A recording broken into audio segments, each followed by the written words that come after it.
The Kraft Foods Company presents Harold Perry as the Great Gildersleeve.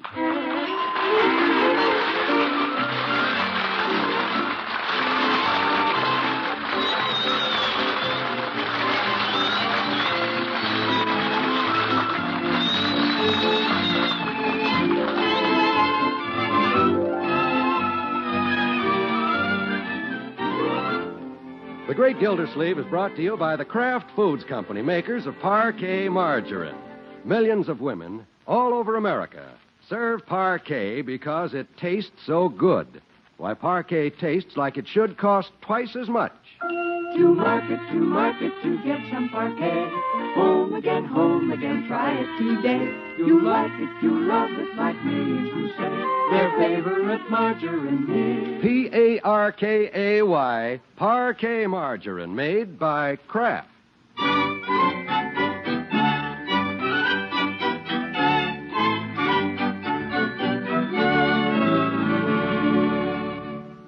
Well, like a lot of us, the Great Gildersleeve hasn't done much of his Christmas shopping yet.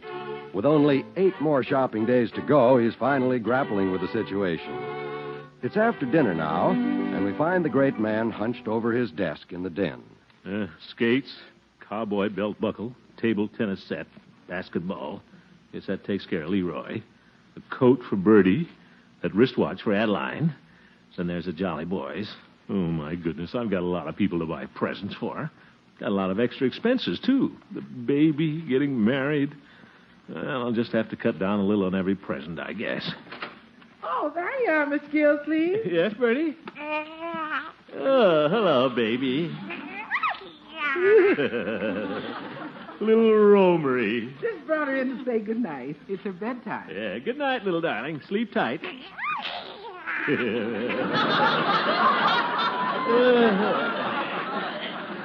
Just been figuring out what I'm going to get the baby for Christmas, Bertie. I'm going shopping tomorrow. Oh, that's nice. The time I get all the things for her and Leroy and Marjorie, it's going to cost me a small fortune. Yes, I guess so. Well, worth it, though. But I'm going to have to cut down somewhere this year. Yes. Yeah, I have to economize on somebody, Bertie. Oh. Well, you don't have to say no more, Mr. Gildersleeve. I understand. What? If you can't afford to buy me a present, it's okay with me. But, Bertie, I didn't... It's all right, I understand.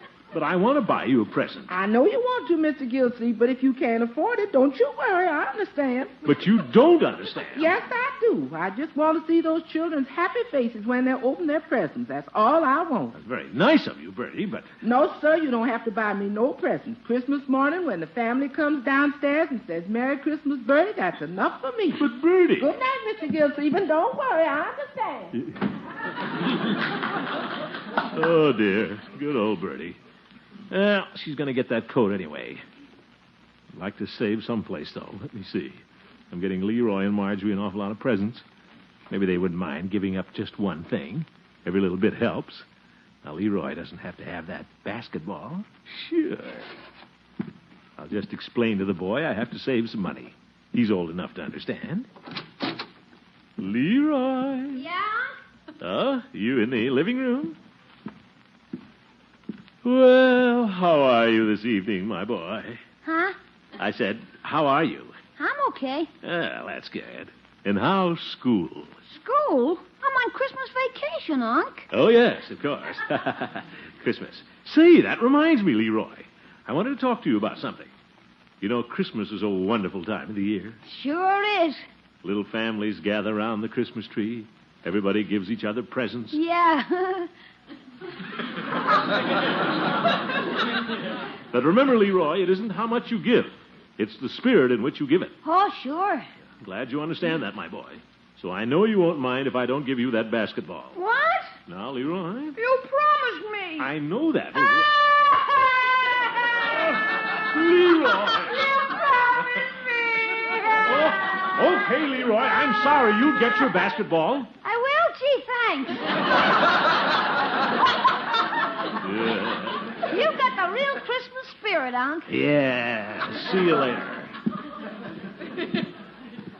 Well, Leroy is just a kid. Can't expect him to understand. I'll go up and talk to Marjorie. She's older. I can explain these things to her. Oh, Won't be the end of the world if she doesn't get those silver slippers. Sure, she'll understand. Well, Marjorie sounds happy. Marjorie! Yes? Oh, come in, Unky. Thank you. Marjorie, what are you all dressed up for? You going out tonight? Oh, no. I was just trying on my formal. Make sure it looks all right for the school dance New Year's. Well, you look beautiful, my dear. Do I really, Unky? Waltzing in front of the mirror. Isn't that cute? Marjorie, there's something I wanted to ask you. Oh, Uncle Mort, I know I'm going to have a wonderful time at that dance. I'm sure you will, but... I'll be dancing on air all evening. I just can't believe it. What's that? I'll be wearing my first pair of silver slippers. I've always wanted a pair, and now you're going to get them for me. Yeah. You're just the most wonderful unkie in the whole world. Here's what I think of you.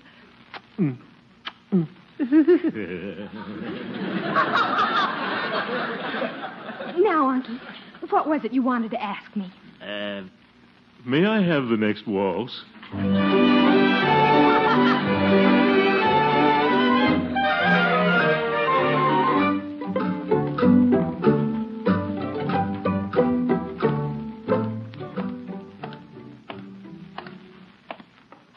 didn't do so well with Leroy and Marjorie last night. Well, Christmas is really for children anyway. Gotta save on somebody, though. Maybe the Jolly Boys. After all, they're adults. Except the judge, he's in his second childhood. But what if they get me expensive presents? I'll try to find out. I can start with Peavy. I'll just drop in the drugstore a minute. Santa Claus is coming into town. Well, good morning, Peavy. Oh, hello, Mr. Gildersleeve.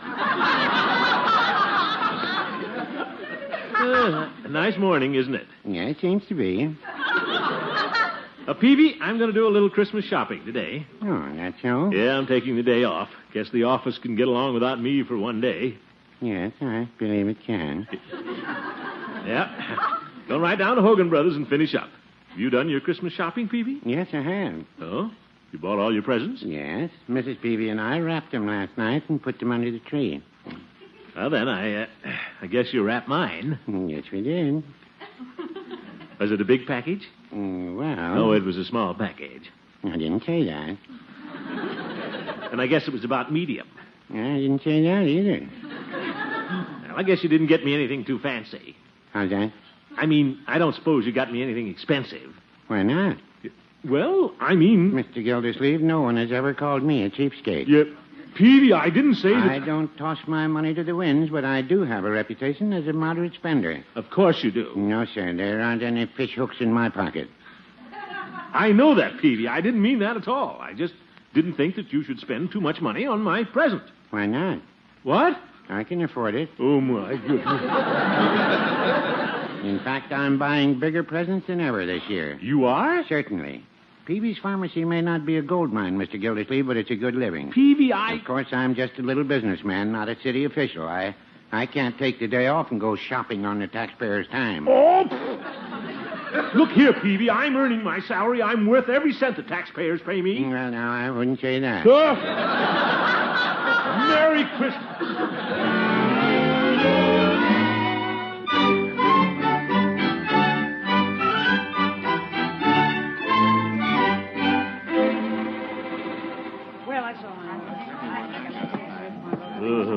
Brother, the store is sure crowded. Looks like everybody's doing their shopping today. Mr. Bentley, cash! Mr. Bentley! Every time I come in here, they're looking for Bentley. Well, let's see. Where shall I start? Where's that list I made out? Gildy. Huh? Oh, hello, Judge. I thought I saw your rotund figure pushing through there. Yeah, it is jammed in here. Has it been crowded like this all morning? No, Gildy, just since you came in. Now, look, Judge, I've got a lot of shopping to do. I've just about finished mine. Good for you. Yes, I just made a purchase at the tie department. Now I'm The going... tie department? Yeah, I bought a present there for a friend. Oh, you did? Anybody I know? Daisies don't tell, Gildy. Well, just give me a hint, Petunia. Now, don't be nosy, Gildy. You'll just have to wait till you look into your stocking Christmas morning. Oh, for goodness. Goodbye. Noel. He's not fooling anybody.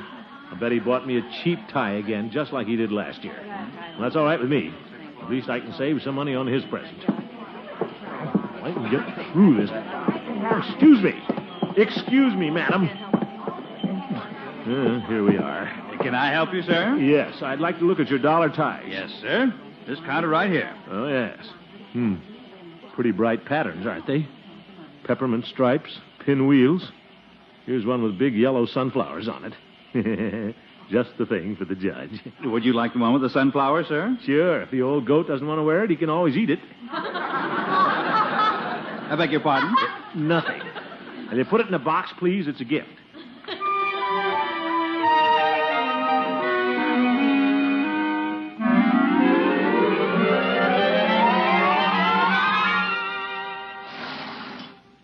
Third floor, sporting goods, menswear. Out, please.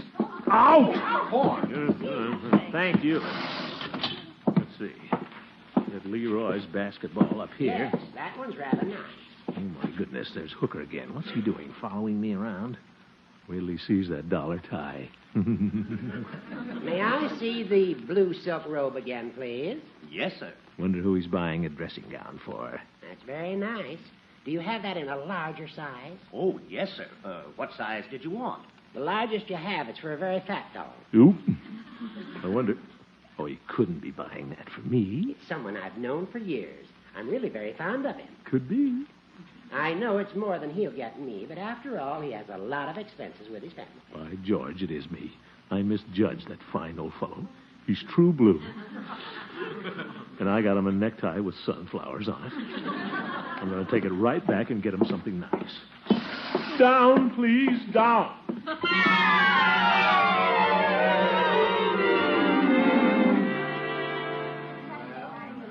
Oh, clerk. Yes, sir. I'd like to return this necktie. The one with the big sunflowers, remember? Yeah, but, sir, you just bought it. I know that, but I just remembered that the friend I bought it for can't stand sunflowers. And he's got hay fever. Oh, I see. Yeah, so if you'll just give me my money back. But, sir, that means I'll have to make out an entire credit slip just for $1. Couldn't you exchange the tie? No, I can't. You've got a lot of nerve anyway, selling me a cheap tie like that from my very good friend, the judge. All right, I'll make out the credit slip. I'll be right back. I'll make it snappy. Guess I told him. Who does he think? Well, Gildy. What? Oh, hello, Horace, old friend. Gildy, are you buying me one of those dollar ties for Christmas? An old friend like you? I wouldn't think of it, Judge. I'm going to get you something much more expensive, Horace. Well, it's very nice of you. Don't mention it. But you really shouldn't. Oh, forget it. And I want to assure you, Judge, that it has nothing to do with what you're getting from me. Well... But, of course, if I find a blue silk dressing gown in my stocking, I'll know Santa Claus didn't bring it. What? Don't you pretend now, Judge. I saw you buying that robe, you know, for that fat fella. Oh, you did? I know, Horace. You wanted to surprise me on Christmas. I've got a surprise for you right now, Gildy. I didn't buy that robe for you. Huh? I got it from a cousin in Wichita. You did? Yes. You know, the one that's a butcher. Sorry to disappoint you, Gildy. Well, I've got to be going. Bye. No.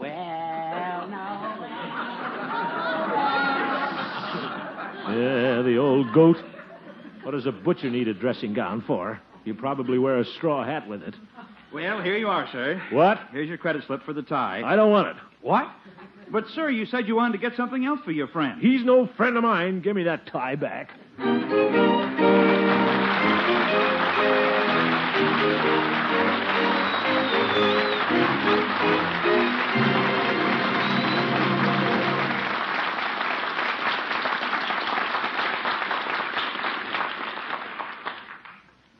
Mr. Walt, we going to talk now?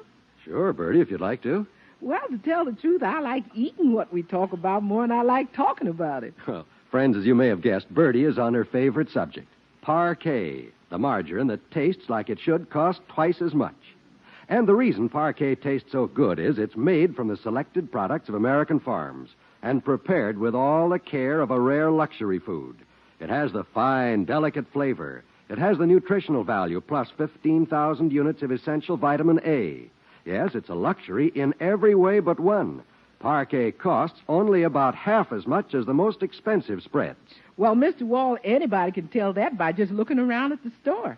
But if you want to know how good Parkay tastes, you got to take some Parkay on a knife, spread it on something, maybe hot cornbread. Hot cornbread. Or muffins or pancakes or toast. Then pop it right into your mouth. Mr. Wall, when you get that Parkay flavor you like so much, you don't care whether you do any talking or not. Well, why not take Bertie's suggestion, friends? Get Parkay, and tomorrow enjoy this margarine made by Kraft that tastes like it should cost twice as much. That's Parkay.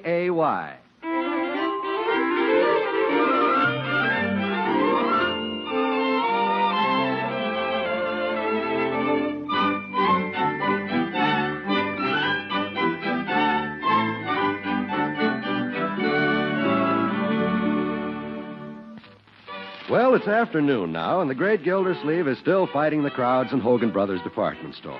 So far, his plans to economize on his Christmas shopping haven't worked out very well. Right now, he's on the 4th floor in Toyland, where he's just finished buying the presents for the baby. My feet are certainly tired. I think I'll go down to Floyd's pretty soon. Relax for a while and get a haircut. Certainly haven't saved any money so far, except on the judge. Him and his fat cousin in Wichita. Mr. Bentley, cash! Mr. Bentley! My goodness, haven't they found Bentley yet? Well, I guess Well, look at that cute little music box. Wonder what it plays.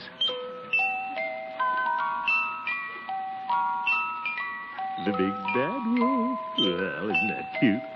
Certainly have wonderful things for kids nowadays. And look at those little mechanical toys. What's this? A little toy barber shaving a customer. I'll just wind it up. Look at that little razor go up and down. Reminds me of Floyd.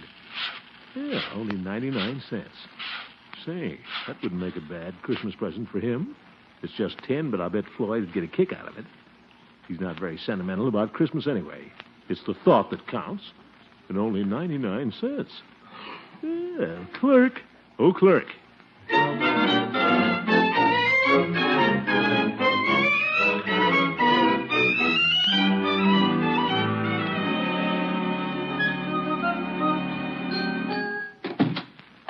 Hi, Commish. Hi, Floyd. In the market for a haircut? Yeah, went down to Hogan Brothers all day. Just thought I'd take a little breather. Okay, just take your coat off and hop right up here in the chair. All right, Floyd. Gee, you must have been doing some heavy shopping. See a lot of presents sticking out of your pockets. Yeah, and one of them is yours, Floyd. Oh, gee, thanks, Commish. That's swell of you. Don't mention it. Just tuck this under your chin. Funny how he makes so much fuss about Christmas every year, isn't it, Floyd? Well, Of course, it's great for the kiddies, but it doesn't really mean much to us grown-ups. Well, I don't know, Commish. What? Christmas is the one holiday that really gets me. It does? Yep. You go along all year just taking your friends for granted, and Christmas comes, all of a sudden you realize what wonderful people they really are. Oh, yes. Does something to you right here inside. Well, you take a guy that's a cheapskate 11 months out of the year, Christmas comes, and he'll give you the shirt right off his back. Yes. I guess you're right, Floyd. Of course, it isn't the present that counts. It's the spirit in which it's given. Well, I don't know. Seems to me what you give a fellow for Christmas shows what you really think of him. Well, not necessarily. Yeah, I think it does. I'll show you what I mean. I got a present from out of town today from a so-called friend of mine. You did? Yeah. And of all the cheap, trashy Christmas presents I ever got, this one takes the cake. Huh? What is it? Well, I'll show you. I got it on the shelf here. There. Now, look at that piece of junk. A tin barber shaving a customer. He must think I'm a moron or something. Yeah, look at it.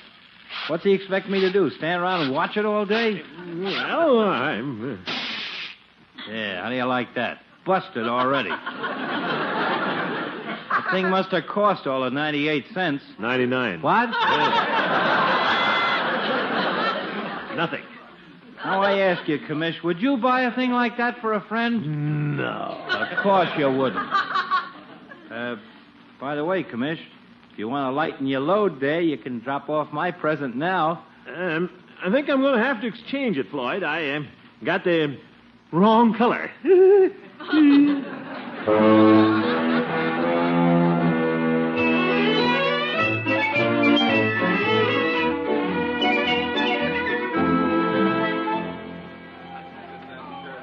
Well, at last, I'm almost through shopping. Mr. Bentley! Ye gods, I wonder where Bentley hides all day. Hope Floyd likes that sweater I got him. I've certainly done a fine job of saving on my Christmas presents.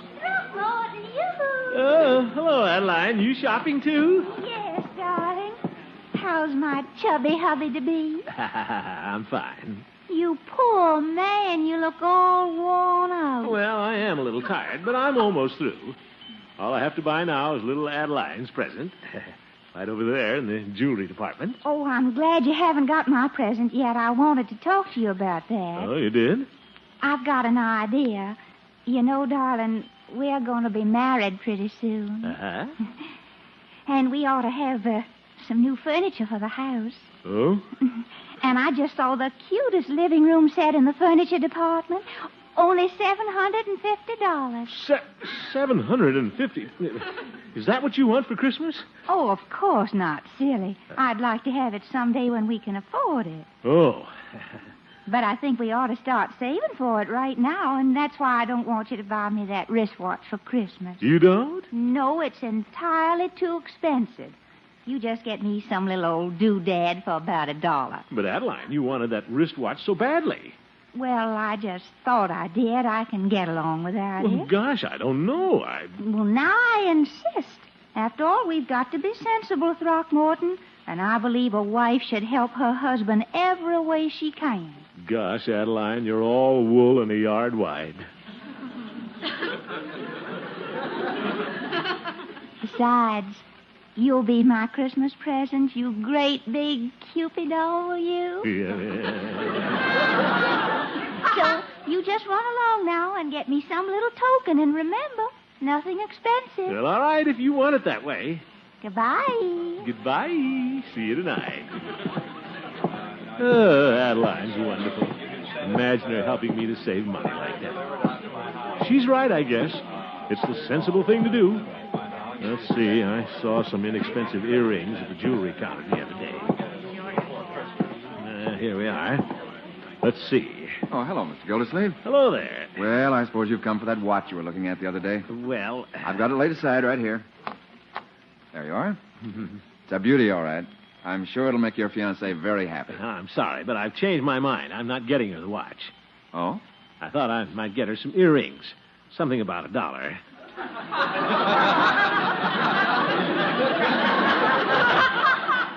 $1? Well, I might go as high as $1.50. I see. Just a moment. I'll bring you the tray. The watch certainly looks beautiful, all right. Adeline did have her heart set on it. Well, we do have to be sensible. Here you are, sir. Thank you. Let's see. This pair looks rather nice. Green butterflies with a big red stone in the middle. Don't you think so? Mr. Gildersleeve, may I say just a word? Oh, sure. I know it's none of my business, but won't you please reconsider getting the wristwatch for your fiancée? What? Believe me, I just work here. I wouldn't make a cent more if you bought the watch. But I hate to think of your fiancée being disappointed at Christmas. But you don't understand. It was her idea. She wanted me to save money. She may have said that, Mr. Gildersleeve, but deep down I know she didn't mean it. But I remember last year, my wife had her heart set on a gray coat with a little fur collar. She told me not to get it because we couldn't afford it. I let her think I wasn't going to buy it. And then Christmas Eve, I brought it home and surprised her.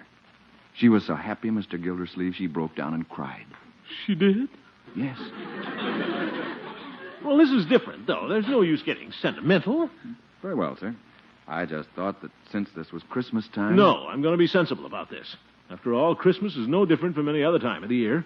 And I'm not going to... what's that? The employees' Christmas chorus is going to sing. Up there on the mezzanine. Oh, well, that's all very nice, but I'd still like to pick out a pair of... They're going to start. Oh, little town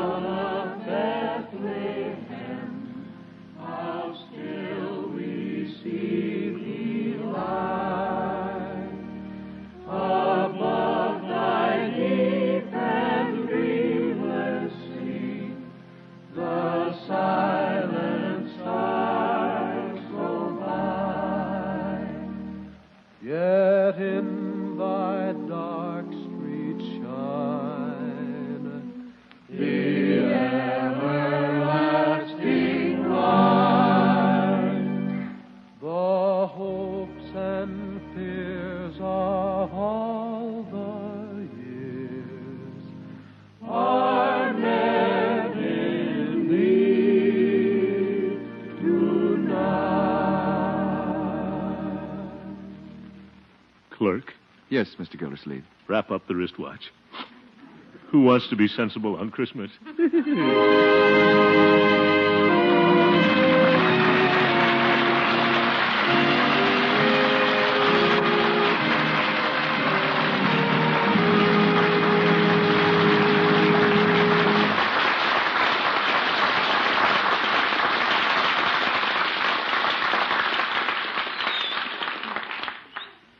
Have you had a chance to enjoy the full Parkay flavor? That flavor that's so light and delicate on the tongue. The flavor that can, well, turn a plain piece of bread into an experience in real taste enjoyment.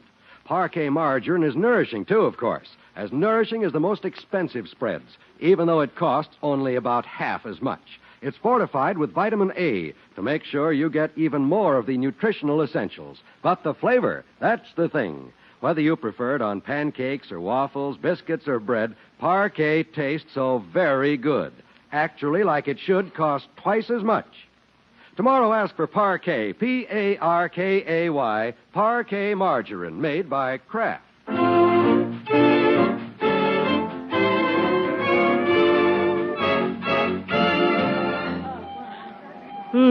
What a day. Well, anyway, I finished all my shopping. Gildy. Judge, you still here? I want to talk to you. All right, what is it, you old goat? Well, you looked awfully disappointed when I told you I was giving that blue dressing gown to my cousin. So what? So I've decided to give it to you. You have? Well, thank you, Horace. Not at all. We're old friends, Gildy. And after all, you got me an expensive gift. I did? I mean, oh, yes. Well, thanks a lot, Judge. Excuse me. See you later. Well, here I go, back to the tie department. Mr. Bentley! Mr. Bentley! Yes? Oh, there you are. Well, they finally found Bentley. Good night, folks.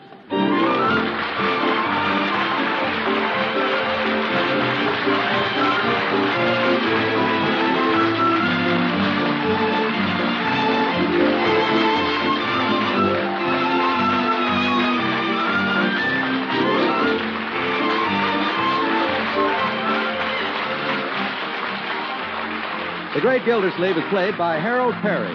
Adeline Fairchild by Miss Una Merkel. The show was written by Gene Stone and Jack Robinson with music by Jack Meakin. Included in the cast are Walter Tetley, Mary Lee Robb, Lillian Randolph, Earl Ross, and Richard LeGrand. This is John Wall saying goodnight for the Kraft Foods Company, makers of the famous line of Kraft quality food products. And be sure to listen in next Wednesday and every Wednesday for the further adventures of the Great Gildersleeve. You bet.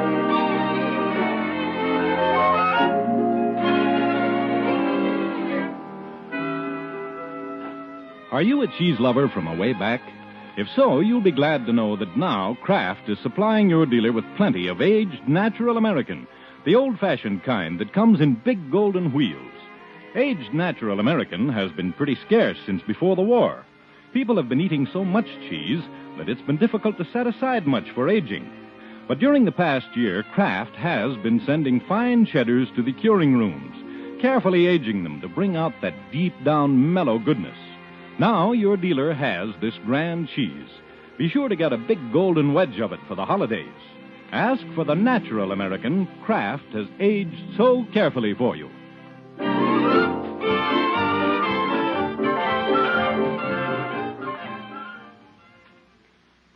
This is NBC, the National Broadcasting Company.